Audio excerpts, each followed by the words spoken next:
letting go isn't a failure, it's an editorial choice. I'm just gonna make them feel something that they did not expect. There are like 3 questions throughout the process you can ask yourself. The beauty of like letting go and just flowing and embracing whatever comes. So keeping yourself and noticing your body while you're working on something is very important. But why are we showing this and why are we showing it this way? And then I would always just like have sketches in my notepad, and I would just write like little poems or like storyboards. Welcome to Cult Creative Meetup. So this is the 7th one we're doing. Cult is a company that I set up 2 years ago. It's a creative solutions company specializing in visual storytelling, helping brands build, reframe their stories through photography, motion graphics, and creative direction. We're passionate about collaborating with talented creatives and clients who love what they do, basically, and to bring ideas to life in ways that resonate and inspire. Cult Creative Meetup is a community-driven initiative dedicated to fostering connection, collaboration, and growth among the artists and creatives. We provide unique space, like this one, individuals from diverse creative disciplines to get together, explore challenges and triumphs of the creative journey. Our focus is building understanding, support, and inspiration through intimate curated gatherings that combine open discussions, creative exercises, and honest conversations about mental health in the arts, social barriers, and cross-medium collaboration. This time we're going to be talking about thread we keep and the slack we allow. I'm a creative director and photographer. I do like mostly visual storytelling and advertising photography, and also a little bit motion graphics as well. I usually focus on people-based projects, portraits, celebrities, and some studio shots.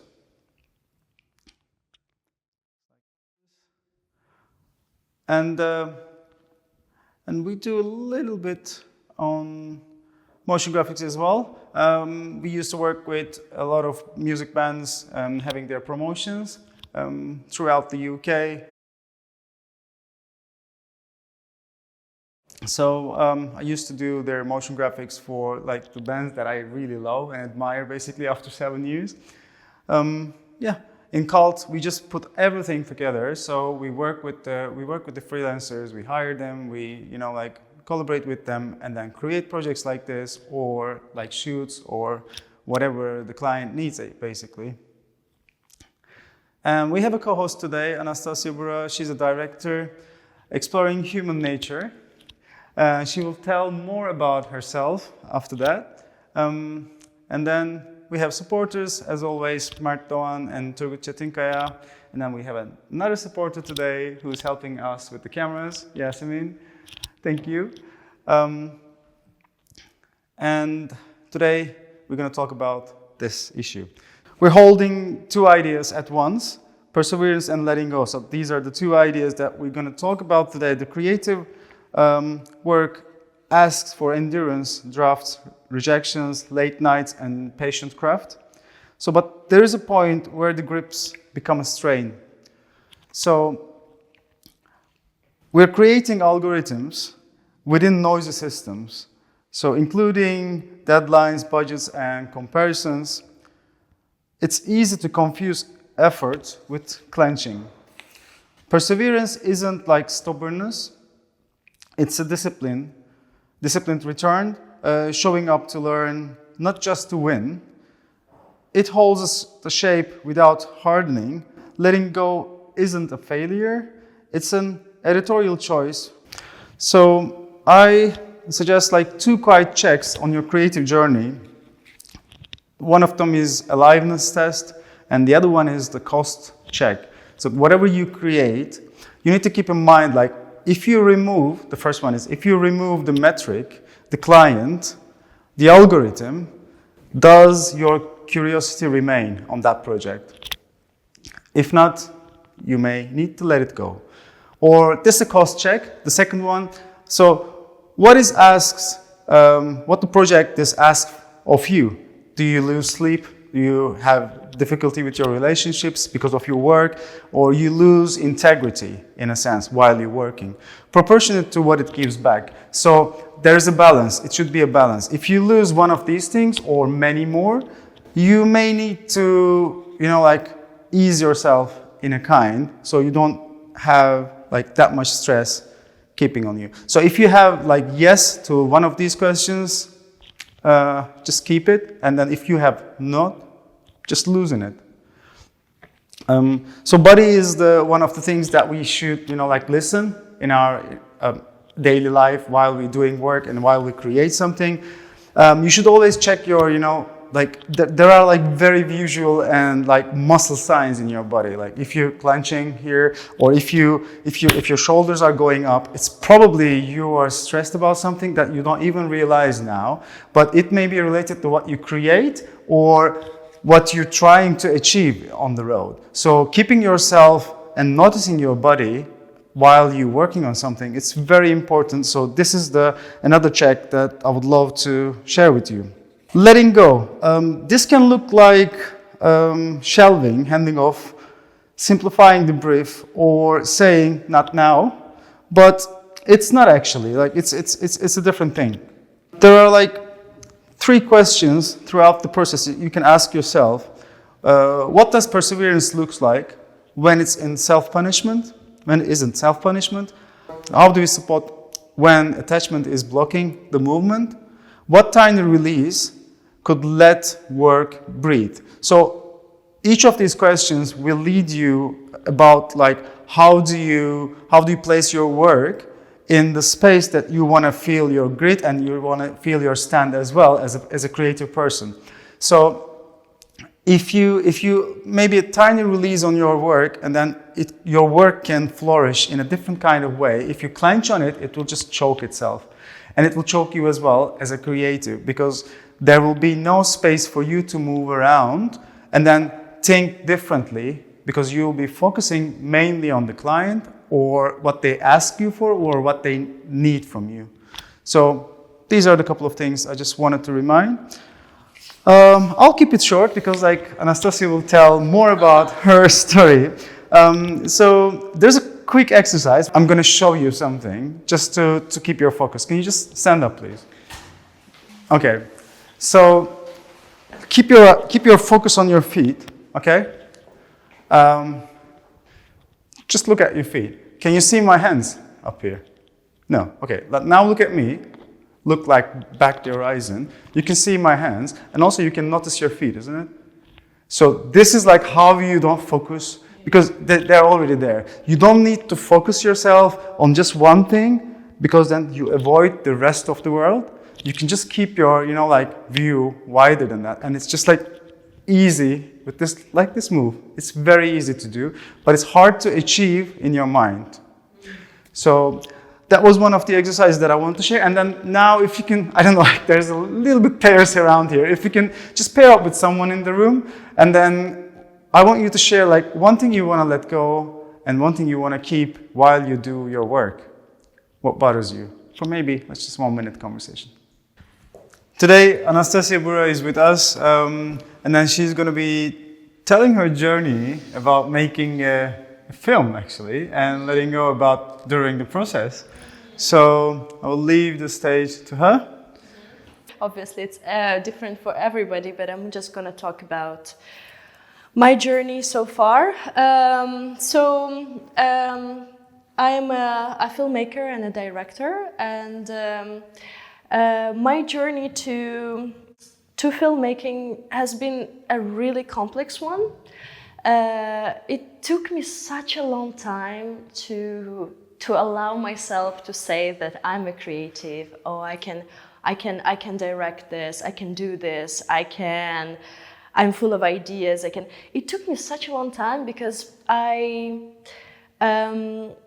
and it's so strange to me why that's been happening the way it's been happening.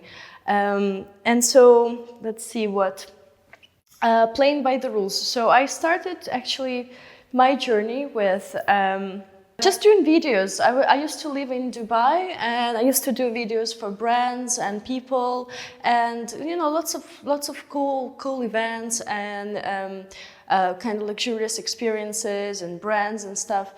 I think even though the clients would just ask for something simple like an event coverage or just a promo video or something like aesthetically beautiful for their like jewelry brand, for example, I would always, even with the simplest, even if it's just a clip for social media, I would always think, hey, but how can we turn this into a story? Hey, but what is the philosophy of your brand? But why are we showing this, and why are we showing it this way? And then I would always just like have sketches in my notepad, and I would just write like little poems or like storyboards. But at the time, I really didn't know that it was called filmmaking. Like at the time, that was just, okay, it's just how I function. It's just how I approach things. And every time somebody would ask for something simple, I would still try to surprise them. I would still be like, okay, I will do the bare minimum of what they're asking, but then I'm just gonna put my spin on it. I'm just gonna make them feel something that they did not expect, and then the clients would be like, oh wow, like I didn't see my brand that way, and now I feel like all these feelings, I feel all these emotions. And so, but at the time the reason I was doing it is because I thought, well, it's too boring to just follow this brief, so I just want to do something else. But even though I've always been very inventive, somehow I was always playing by the rules, just quietly, kind of just doing, not expressing myself fully. I think it was just, in my head, it was just like, do a good job, be a good girl, and then, don't really express all that you are, and, keep it for yourself. And that mental block was just in my head. And sometimes I would meet people in my life, and they would introduce themselves as, oh, hey, I'm an artist. And once I asked this person, how can you have such confidence to introduce yourself as an artist? And the girl said, well, what do you mean? It's just normal for me. Like, I've been like drawing all my life, and like I've been doing these things, and my parents are also creative, and it's normal in our family. But for me, it was like, whoa, just to give you an idea, all my life I've been creating things. It's like since I was 6 years old, I was writing poetry. I was always drawing, making books, staging plays with my brother, taking pictures, always having like this visual storylines in my head every time I would hear a song or something like that. But somehow I think it's maybe also the society I grew up in.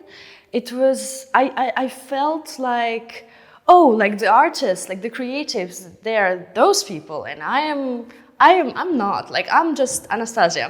I don't know who I am. I don't know what I am.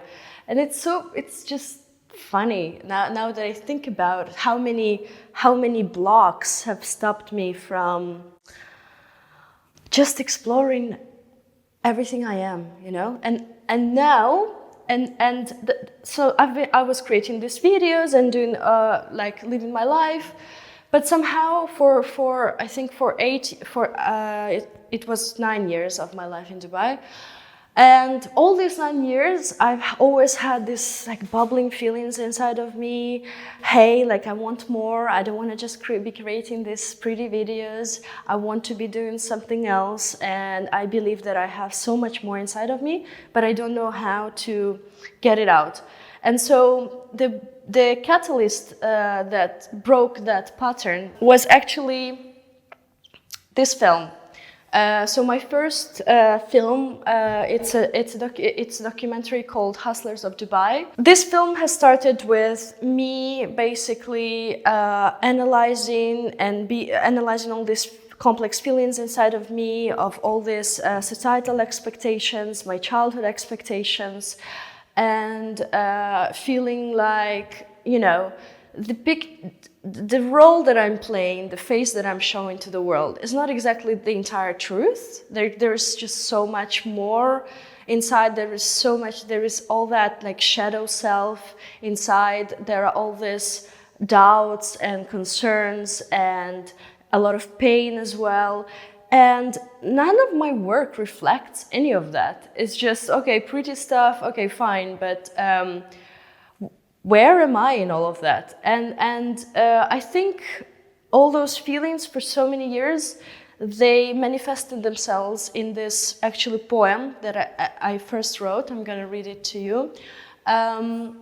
Impulses of human desire, ambition, passion, impatience, and dedication, trying to come out of any limitation, cultural or spatial, burning in a crazy city, creative loneliness and isolation, struggling to make it right, about to take flight, showcasing confidence, but crumbling underneath, holding on through whatever it is, holding breath, but reminding yourself to breathe.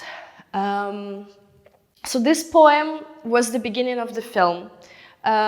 This is exactly after writing this poem, I thought, wow, I want to make this film about capturing this feeling. And I found 6 individuals that all identified with that feeling in one way or another, because each one of these 6 individuals, they are hustling and they are trying to break free, and they are fighting off societal expectations, they're fighting off some family expectations, and they're just trying to build a space for themselves to be themselves, to create the space for that authentic self. And so these are Dua, and as you can see, even in this shot, most of the film is shot with like blurry lines and shaky movements intentionally, because I wanted to capture that feeling of instability. When you're living in a city and it feels like the world is moving so fast around you, and you're really desperately just trying to find grounding, just to stand on your 2 feet and be like, no, I know what I want, and I have to stay true to who I am. And I think in London, probably it's a similar feeling. It's just so much of chaos, so many people, and everybody is trying to kind of put their agenda on you in a way. You know, everybody's like saying, one person is saying, oh, you should do this. Another person is saying, oh, like, this is the right way. This is what's trending, or this is what the public needs, or, oh, this is what your family needs, or this is what it means to be a woman, or this is what it means to be a man, or this is what it... And then all of those things, it's so hard. I don't know if you feel the same way, but it's hard for me to keep grounding and to say, thank you very much. I'm gonna listen to what you have to say, but no, I'm gonna follow my gut. And so, like, this film is like, everything is blurry, is uncertain. The camera is moving around the characters. This is Tayeb, he's an Algerian rapper. This was Dua, an Iraqi skater girl. She's 16 years old, and she's the only skater girl who wears hijab in Dubai. And then Olena, who is a Ukrainian single mom who is a violinist and struggling between raising an unplanned child and being a mother, and at the same time writing music and creating, figuring out that balance is a difficult one. Akram, who is a BMX athlete and who comes from a very traditional family, who basically doesn't see him, you know, doing crazy things in the park and riding BMX. Again, Olena and Dubai skyline, this was a very beautiful shot. Mayar, who is a Syrian skateboarder who dreams of a professional skateboarding career. And then Sayed, who is an Afghani bread maker, who is supporting his 5 children in Afghanistan by working in Dubai and making this bread every day and running this bakery. And Akram again with his BMX bike towards the mosque and the skyscrapers. That crazy contrast. And this is the trailer.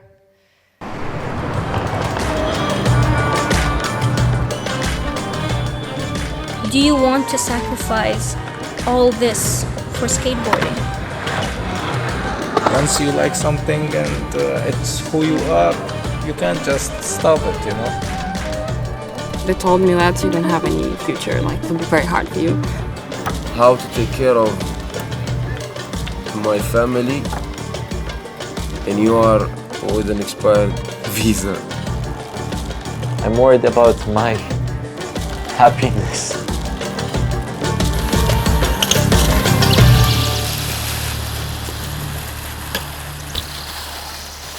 So this film was so important for me because I feel like it's an extension of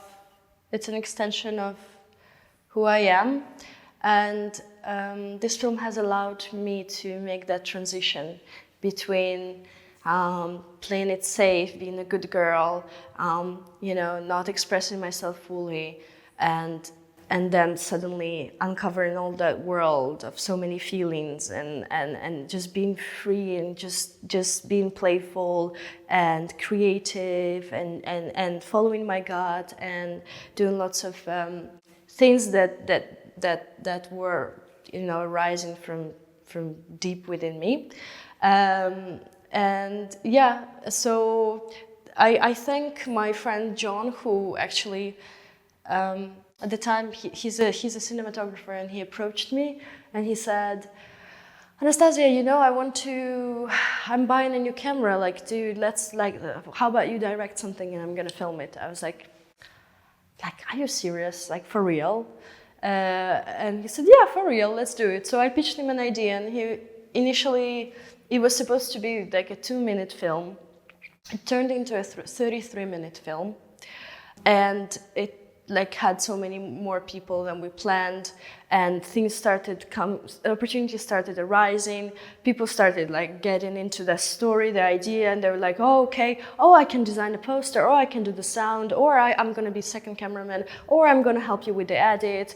And just this beautiful co-creation started happening. It was just the beauty of letting go and just flowing and embracing whatever comes, and so this was a beautiful project.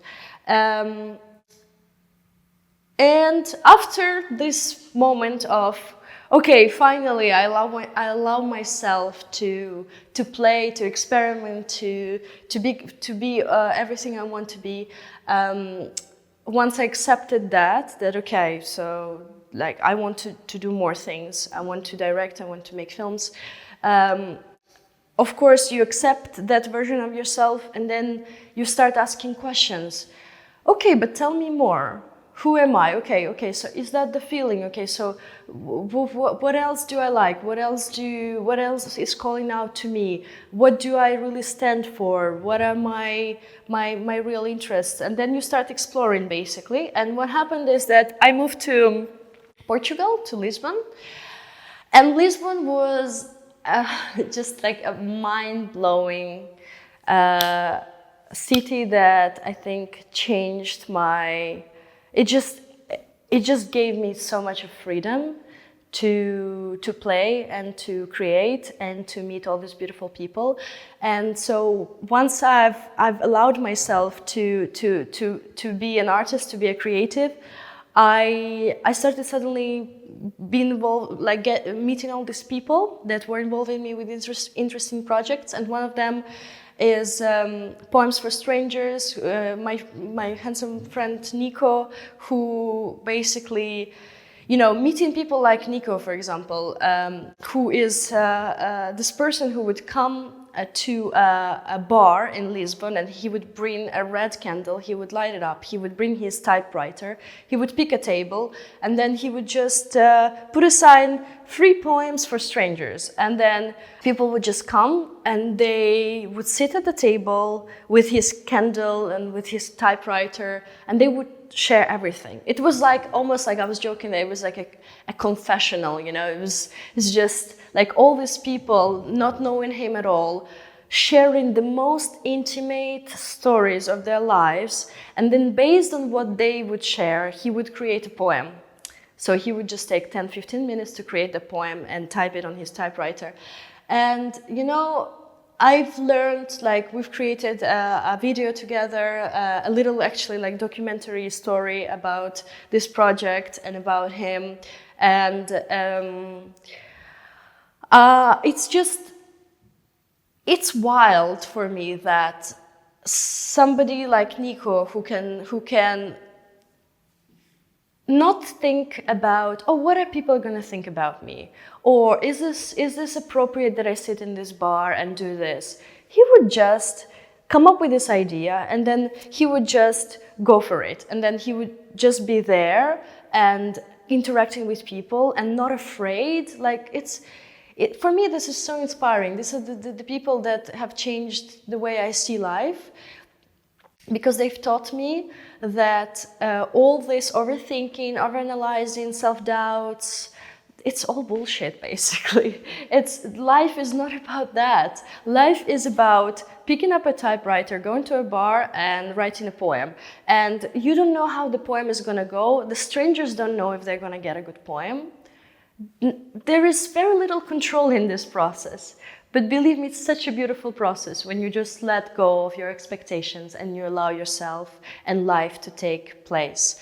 And, you know, like, he would just be like that in a bar. And then there were other projects, like I met this wonderful band, music band in Lisbon called Hercules. And we decided to make also a documentary with them. I wanted to capture their performance, but not just their performance. I actually wanted to tell a little bit of their story and their philosophies on life and the chemistry between the bandmates, and just kind of capture that little magic that always happens behind the doors and we don't see that. And this was around the time when for the first time, I've decided I'm going to start playing drums. I'm going to start learning drums. Okay, so, and I think that was like also a moment when I thought I've realized so much about myself and about my past. When I actually sat at a drum kit and I actually learned how to play a song, because all my life, growing up in Ukraine, I have never met people who play music for fun. It's always people who do music academically. So whoever of course, like I had friends who played piano, who played violin, but it was always academically. It was always, they studied all their lives for it. And then I meet all these wonderful people in Lisbon who are so playful and they don't think about it and they do crazy performances and they attend open mics and they do poetry readings and they do improvisations and they do all those. And I tell myself, hey, why not? Like, why? Yes, I'm not a musician. Yeah, I know I'm not a musician, but I would like to play because I want to express myself. And when I learned my first song, it seemed impossible at the time because I'm like, how the hell, like you basically have to be schizophrenic to play drums because your limbs are moving at the different pace, different times, and I'm like, okay, this is not possible, I can never do it. And I told myself, if I can do that, I can do anything. I told myself, if I can play a single song, I can do anything. So when I played, I was like, wow, this is what this is. It's just pure creation. Improvisation, listening to the sound and creating, letting go of that, okay, you have to play this way and you have to follow the shit music and you have to follow this lines and you have to sit in this way and you have to move in this way. No, drums is all about you do you You listen, you observe, you create, and you are always in the state of flow. And this is what I think art is about. Anything we do is living life, walking on the street is being in a state of flow. It's not being in these boxes that our society or our parents have put on us. And yeah, like my time in Lisbon was just incredible. I was finally free. Like I was not afraid. I would read my poems to strangers on the streets. I would go to the most crazy experimental underground music jams. I would meet the artists. I would approach people. I would not hold on to any. I was not holding on to any prejudice, but instead asking questions all the time. Hey, how do I feel about that? Oh, why do I think this way about this person? Or why do I think this way about this or that? And all the time challenging my beliefs and everything that was instilled in me when I was a child. And it was just such a beautiful time. And the people, just the biggest inspiration for me. And finally, after this beautiful period, finally I started breaking free. And the thing that kind of captured that beautiful flow state has become this film, which is a documentary that I finished 2 months ago and I'm releasing now. And it's a feature this time. It's a 60-minute documentary film, and it's called My Playground, which is, like the title itself, is basically everything I've been telling you about, that feeling of experimenting and playing and allowing yourself to make mistakes and allowing yourself to be. It's captured in this film. The story of the film is it's about Akram, who was actually also in the previous film, but I wanted to make a feature about him. He's a BMX street rider, and this little bike that you can see in the poster is basically meant for tricks. So it's you can rotate the wheel 360 degrees. It doesn't have any brakes, so you can do crazy things on the streets. You can do hops. You can do flips in the air. You can go on bridges. You can fly over the roof gaps, and that's what he does. And actually, my story with this person is that I was in a skate park and I saw him doing all these crazy things. I saw him basically having no concept of fear, just throwing his body, doing very risky things. And then I would talk to him and I would say, hey, have you ever had an injury in your life? And he would say, oh yeah, I had my spine broken, I had my legs broken a few times, but that's part of it, you know? And then you speak to all the kids in the skate park and they all say the same, and then you slowly realize that, okay, so they're all in this state of flow. They're all just allowing themselves to be free. And that concept of freedom is so wild for me. Because I was raised by my mom, who always would tell me things like, for example, I have a brother, and then my brother would just do things like climb trees and everything, and my mom would always say, but you're a lady. Don't do that. Don't climb trees. I was in a camp, and then we were the only two girls in the camp who joined, me and another girl. We wanted to do mountain climbing, and we were the only two girls who were doing that, and we had so much fun. It was amazing. And then the camp, the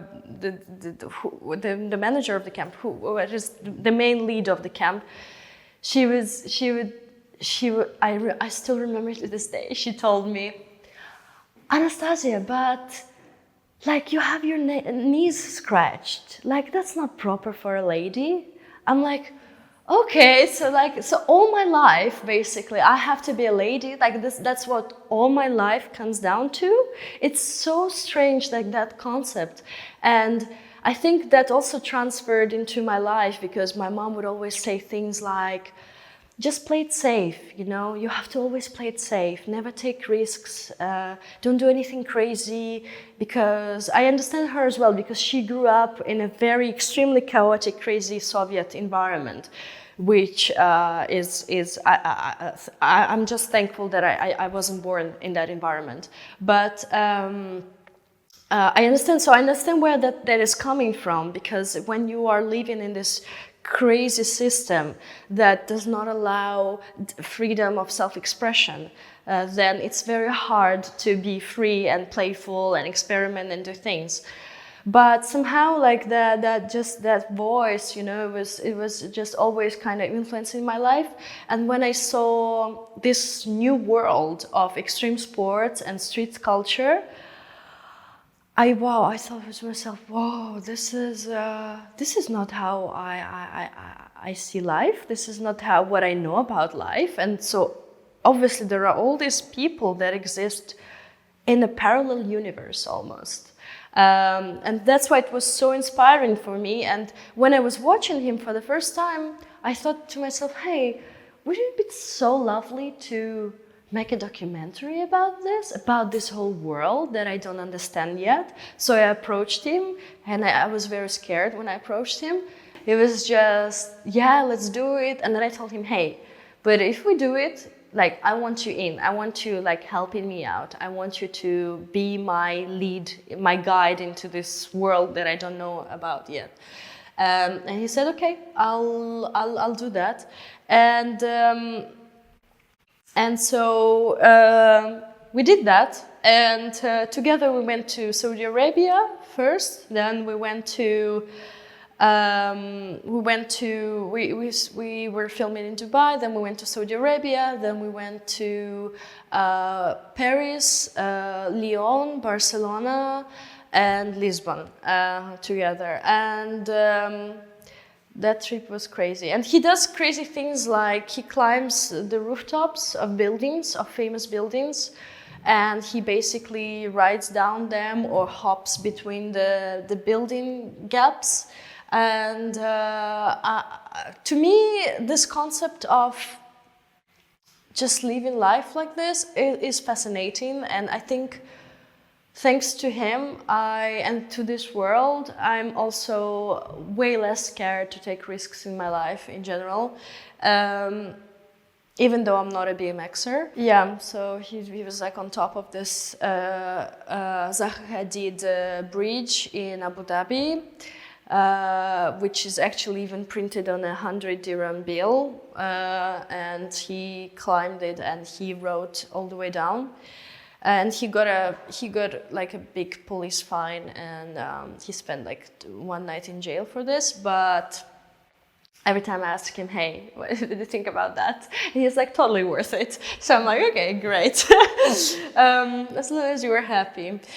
Still, he has like that 100 dirham bill on his, like, framed in his room, because he's so proud of that moment. And he's Iraqi, and Zaha Hadid was an Iraqi architect, so like that's why he chose that bridge. Yeah, this was us in Saudi Arabia. I actually got to film World Champions. It was a World Championship qualifying for the Olympic Games. And basically this was my introduction to BMX, because I got to see like the people in the national teams from around the world. Like here, there is Kieran Riley from Great Britain and France, and yeah, from around the world.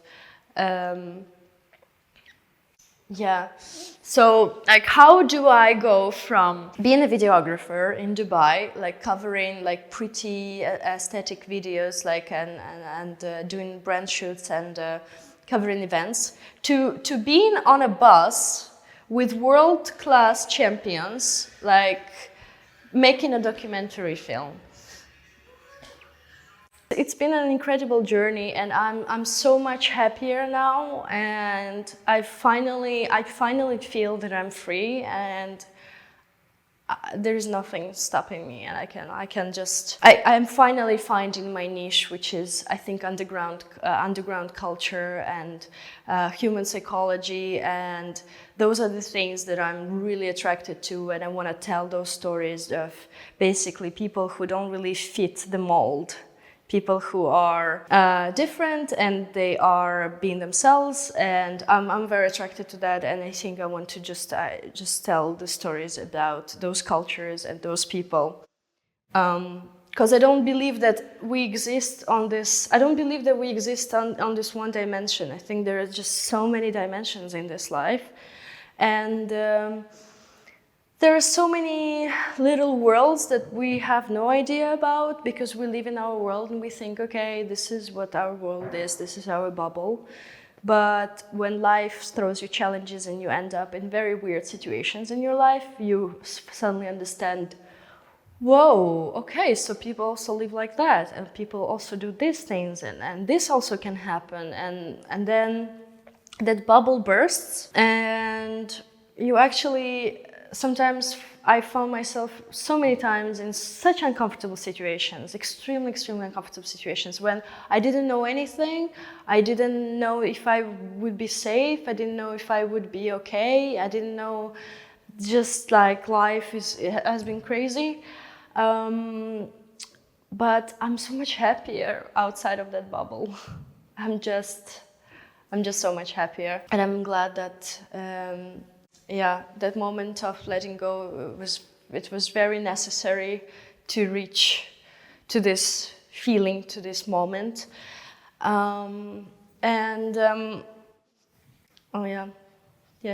went to Paris, and and also when I faced so many mental blocks with making this film, because I told myself, I remember the day before I already had my flight booked to Paris, and I was like, this was like the night before.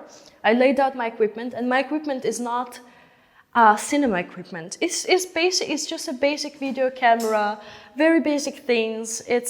And I told myself, hey, Anastasiya, but you should have invested in this camera that costs 4,000 quid, and you should have invested in this lens that cost another 4,000 quid. And then you should have also, and you're also not a director, and then you're also just a girl, and then you're also not a BMX rider. What are you doing there, going to Paris with doing this film? Like, who do you think you are? This was in my head.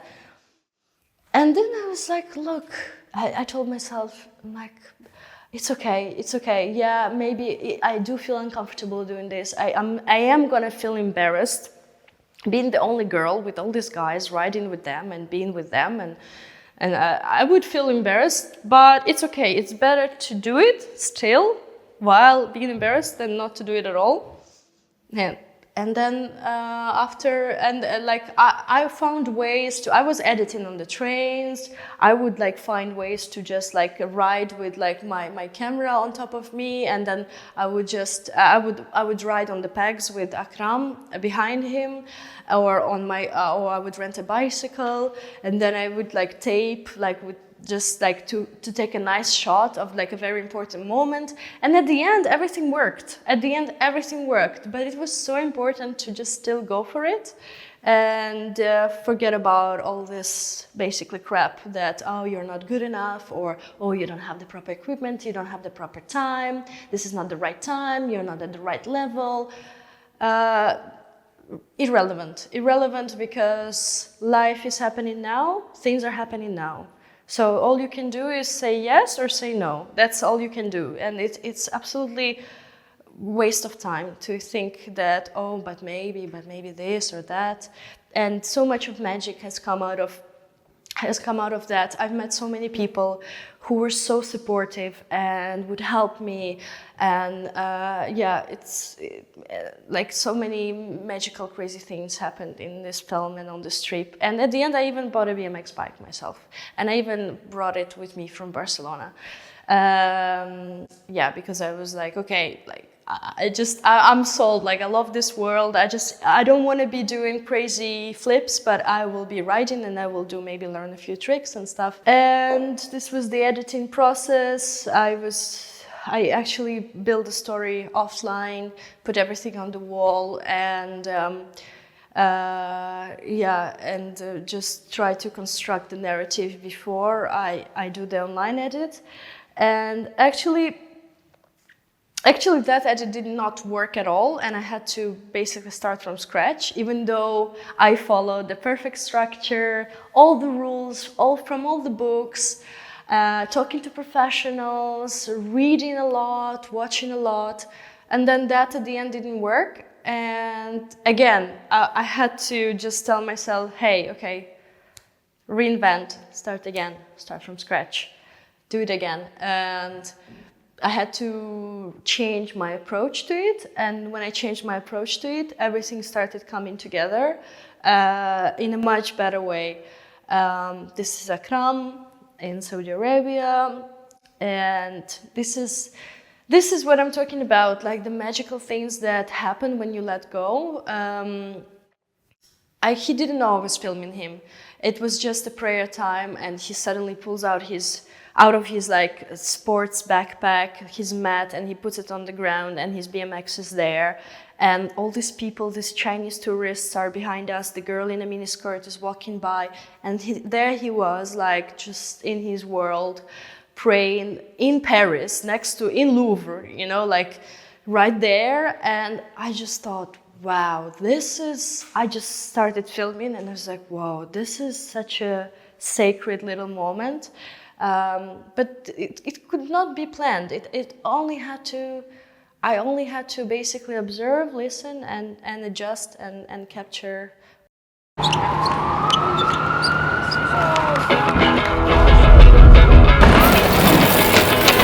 Best rider in the whole world.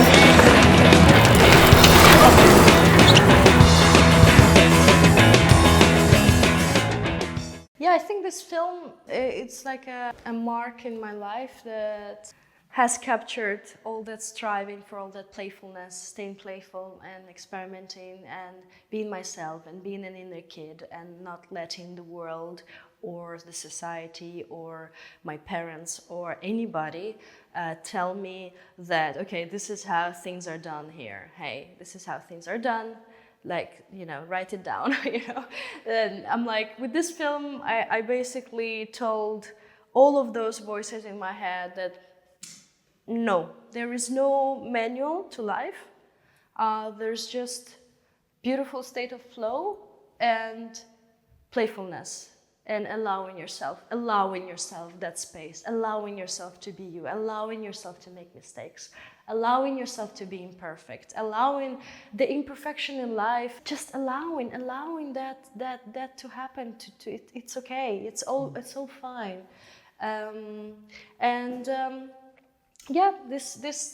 This I think My Playground is the title of maybe even today's presentation, is actually the real title of my journey.